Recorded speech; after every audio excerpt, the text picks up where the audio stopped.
I need to write like an actual intro for us that's like, hey, welcome to another episode of Date Night Discussion. That works. Does that work? Yeah. Okay.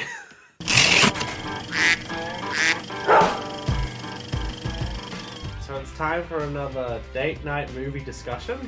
It's time for Shazam. Shazam! It's DC's latest movie. So does this movie fit in DC's continuity, or is this it rebooting? It definitely takes place in the same universe with like Superman and Ben Affleck's Batman. Yeah. And it's definitely set after Superman comes back to life in Justice League, because there's a whole bunch of newspaper clippings on the wall that read, Superman's back! It's definitely set in the universe, but it feels like it has absolutely nothing to do with it. At any rate, would you like to tell us the plot? Why are you going to ask me to describe the plot? I did that last time. I'm asking you because it's funny, because you don't remember people's names, and you don't know who any actors are. Meanie. So you start off following Billy around.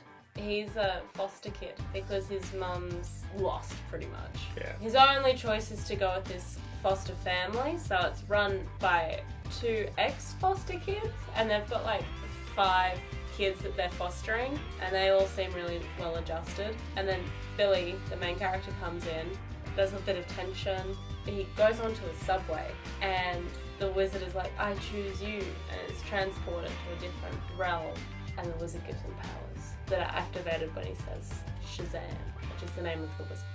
In his foster family, he shares a room with another kid, Freddie. Yes. Freddie. Well done. He's obsessed with Superman. And so when he finds out that Billy has been given powers by this wizard, he's like, oh my god, we need to test them out. We need to make you into a superhero. There's also the villain in the movie. Oh, right. I don't know.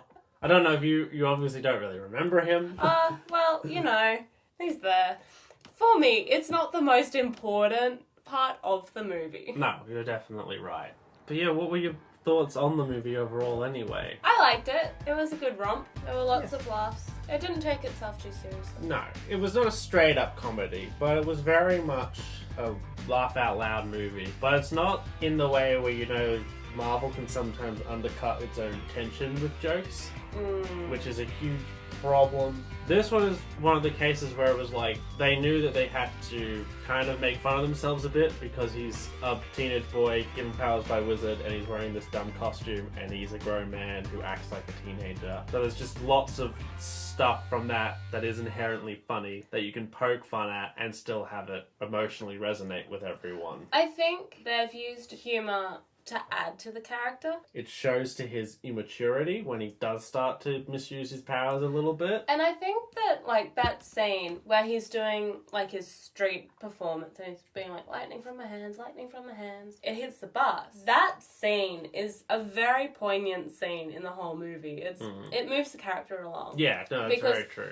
That is the moment where you see Billy realise, oh wait, I actually have responsibility with these powers. It's not just what the outcome is, it's also what leads up to it. Yeah. It's one of those things too where the movie's so earnest and like sincere in what it's trying to do that even though it is really corny and there are a lot of moments of melodrama, you don't reject it, you know what I mean? Because everyone's so into, you know, trying to make everything serious and realistic now that the fact that someone said, let's just do a goofy, over-the-top character who is set in the real world, but it's completely fantastical. Additionally, it does a good job at linking to the real world without feeling overly pushy about it, because you've got the foster family and it touches pretty much every minority, but it is not in your face about it. No. I do think it's a big complaint with like the Marvel movies that they're all quite homogenized and they all kind of look very similar. It's one of those things with DC where it's like they got donged very early on for being too grim and not being allowed to have any fun in their movies. But then lots of people always say like they much prefer the way the DC movies look, like being shot on film and like more contrast lighting, to the way the Marvel Marvel movies look, where it's all shot on digital, the color palette's all the same. I can see that. They try to maintain their consistency so that it all looks like it is part of the same universe. Yes. It all could be happening on the same place. The reason why I say that like Shazam feels like the best of both worlds is because he is super corny and over the top, but the way they've shot it and the way it's lit is all done in like a really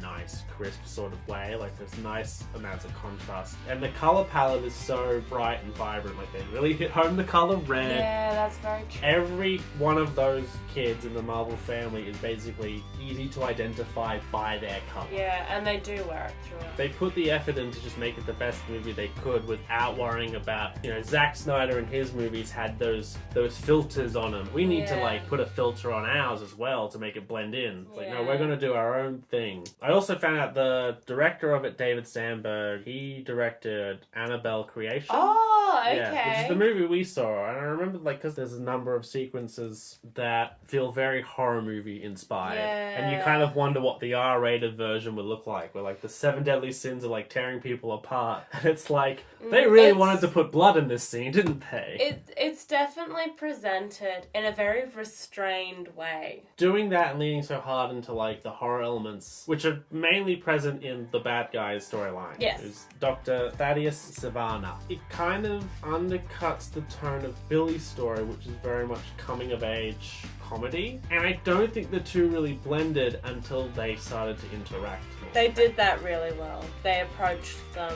in their own separate ways to develop them, and then they brought them together. Yeah. And somehow, I don't know how they managed that, but it really gelled well. See, that was the thing for me, is I was thinking, watching them as separate sequences, I was like, I don't get like how this is going to meld. Like tonally this feels bad. And the second they meet, it's like this perfect meld of both of them just like cancelling each other out but like elevating each other at the same time. And I was like, how did you do that? I think it's because like in the fight sequences, you've got Dr. Savannah fighting really seriously, really methodically, whereas then you've got Billy, who's falling back on childish fighting. See, I think that's what made it work so well, is the fact that you realize they're mirroring each other in how completely opposite they are. Like Dr. Savannah I didn't find overly compelling, even though you knew all this stuff about his backstory and you could understand like why he felt so desperately that he should have been the one given these powers and everything. Yeah. Even though Dr. Savannah isn't really a great villain, you understand why he's necessary to this movie as a mirror to Billy. Yeah. You couldn't really take him out of it. The actors that they got to be like the child and then the adult version. Yes, because they do the Shazam family. The Shazam family. All the foster kids get given the Shazam powers and all turn into superheroes. And I didn't realize I was emotionally invested in Adam Brody being a superhero until I saw this movie. No, but the casting for those characters was really well done. They really focused on, it's not about the age, it's about the personality. Yes. We didn't really get to see a lot of the other ones. That was a big problem for me, is that they clearly had their favourites amongst the kids they wanted to work with, and there were other kids where it felt like, was there a deleted scene where you explained what that guy's deal was? So I remember Darla, because she's really cute and adorable. They flesh her out to the nines. She's so good. Same with Mary, they flesh her out. Yeah, and she's got her whole college thing, And Freddie is, you know, the heart and soul of this movie. Yes, you can't have Shazam without having Freddie. Yeah, he's like integral. And then you've got Eugene, who doesn't really do much. But he has his video game stuff. It was just that one kid whose name I'm looking up right this instant, so I don't feel bad for not knowing who he is. Pedro. Vote for Pedro. Pedro isn't fleshed out at all, and that was a problem to me. Did you like Billy Batson and Shazam? Billy Batson kid version is played by Asher Angel, Shazam played by Zachary Levi. Yeah, they're good. There did seem like an odd disconnect between how they both played Billy's personality. That's quite true. I think out of all of them, I don't know whether this is because they obviously have more screen time, or whether it's the casting, but the adult Billy definitely didn't seem like the kid Billy. I think, because I don't want to shit on either of their performances, because I think they both do great. Yeah, I think definitely. Zachary Levi definitely plays like immature teenager very well. And there's no point where I didn't believe he wasn't a kid trapped in a man's body. Yeah. My major issue is that it seemed like Billy as a younger person seemed a lot more like sarcastic and a lot more on top of things. Like it was a bit of his coping mechanism sort of thing. But as soon as he switched to adult, he was a bit more out of it and a bit more like, I don't know what the hell's going on, but I'm just going to keep saying things until the right thing comes out sort of mentality. He did seem a little bit more childish. That's either a disconnect in the direction of the actors. I don't want to say it's a disconnect in the writing, because I feel like if younger Billy moments. I think. Yeah, if younger Billy had played it a different way, or if older Billy had played it a different way, it wouldn't have seemed as odd. It was the only real nitpick that bothered me. I got super excited to see the Shazam family, and I was so, like, blown away by that twist in the third act. Like, because that's something that I thought, they won't do that here, they'll do it in a sequel. And then there they were in the final act, like, we're gonna beat you up together. And I was like, of course it was going this way. That's the perfect way to summarize the theme of this movie. Yeah, because his whole